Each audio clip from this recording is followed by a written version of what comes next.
Let me first respond to the unanimous consent request from the senator from Texas, the son of immigrants himself, to prohibit certain actions with respect to deferred action for students in the United States that we call dreamers.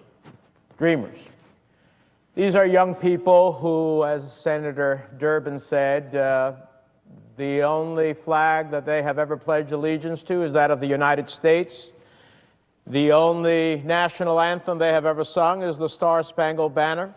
They came to this country not because they made a decision to do so, but because their parents, as Senator Cruz's parents came here, and ultimately he enjoys the benefit of being in America. Different time, different set of circumstances, but nonetheless, he didn't have a choice in that decision. Neither did these children.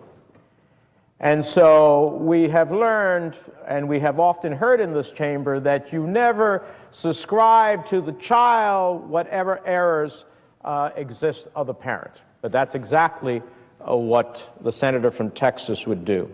Now, my friend from Texas is entitled to his views and his opinions, but he is not entitled to his own set of facts. The reality is that he continuously refers to the deferred action on deportation for these young people as amnesty. Amnesty suggests that you are forgiven for something that you did wrong, and you have a clear pathway to permanent residency and ultimately to the United States citizenship. That is not what the president did when he offered these young people who know no other country than the United States the situation in which they would not be deported. Their action would be deferred until the Congress acted on the pressing question of immigration reform. Now, the senator from Texas suggests that the Senate has failed in leadership. And I would say to the senator from Texas that the Senate exerted leadership over a year ago when, in broad bipartisan votes, notwithstanding the senator from Texas, in broad bipartisan votes, a group of 8 senators, 4 Republicans, 4 Democrats, joined together and got 2/3 of the United States Senate to send comprehensive immigration reform to the House of Representatives. Common sense immigration reform that was the toughest on border protection that has existed in the history of the country, that was in the national security interests of the United States, that provided for the economic imperative as described by the Congressional Budget Office of the opportunities that immigration reform would provide for the country. Raising the gross domestic product of the United States, raising the wages of all Americans, reducing the national debt, all by virtue of immigration reform. That 2/3 of the Senate, at a time that it is rare to see 2/3 of the Senate come together on controversial or significant issues of the day, sent to the House of Representatives over a year ago. And they could not find themselves once to cast a vote on that legislation or their own vision of what immigration reform should be. So I'd be happy to do so a little later. At the end of the day, the senator from Texas argues that this measure is necessary to deal with the humanitarian crisis at the border. I would say that has gone dramatically in a downward slope. And he may argue that immigration policy is driving these children to make a dangerous and deadly journey. And while I agree that we need a long-term solution to the humanitarian crisis on the southern border, saying that this opportunity for dreamers to stay in the United States is the cause is simply not true. DACA, which is the law we refer to that the president did by administrative order, was announced in June of 2012. The influx of unaccompanied minors was reported months before that announcement. As a matter of fact, you can ask Senator Cruz's own governor, Rick Perry, who sent a letter warning of the influx of children months before the president's DACA announcement. The fact is that all of this talk about ending deferred action for children who have been here sometimes well over a decade or more ignores the elephant in the room, is that DACA does not cover these children. It only covers children who were brought here before the announcement was made. Eliminating DACA, as the senator from Texas would have, would not make any of these children less likely to come. These are children who are fleeing extreme violence. Violence in Guatemala, in El Salvador, in Honduras, which have some of the highest murder rates per capita in the world. If I see my father killed in front of me and my sister raped, it is likely that I will think about trying to flee that set of circumstances regardless of what the promise might or might not be. And that is, in fact, what drove this humanitarian crisis. So we should solve the roots of the crisis, not try to create some connection to something that has absolutely nothing to deal with it. Now, I know we're in the season in which even if 10 angels came swearing from above that DACA is not the cause of the unaccompanied minor circumstances, or in that it is not amnesty, there will be those who will say, no, those angels are wrong. The reality is, one is entitled to their views, but not their facts. Finally, the undeniable consequence of the senator's attempt to dismantle these deferred action for dreamers would serve only to further separate families. And I've listened time and time again to my Republican colleagues talk about they are the party of family values. Well, tearing apart families is not my sense of a family value. Tearing children away from their mothers and fathers is not my sense of family value. Destroying any hope of a better life and a chance at success is not the doctrine of family values. Mr. President, there's a reason the Senate hasn't voted on this bill, and it won't. And it won't. I think the Senate Democratic leadership understands it would be a disservice to our country, a disservice to hundreds of thousands of these young people who we have already invested in through our public schools. Now is the time to take advantage of their service, whether in the military of the United States or whether through their intellect. Some of them are the valedictorians and salutarians of our schools and colleges and universities.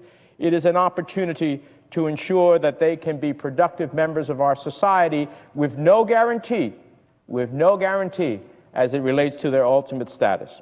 And I hope that the immigrant community in this country, I hope the Hispanic community in this country, I hope the Asian Indian community in this country, I hope the Eastern European community in this country, all who are rightly concerned about comprehensive immigration reform are listening to this debate. Because as disappointed as you may be about the president saying, well, we cannot move forward at this time until we get it right because of the politics that have been generated by the undocumented children along the border, as disappointed as you may be with the president, listen to what you will get if, in fact, this November there is a change of who ultimately has a majority in this chamber. This is what you will get. This is what you will get, and you will get what you got in the House of Representatives, which is over a year of not casting one vote for their own vision of immigration reform. And every vote that they have cast has been anti-immigrant at the end of the day.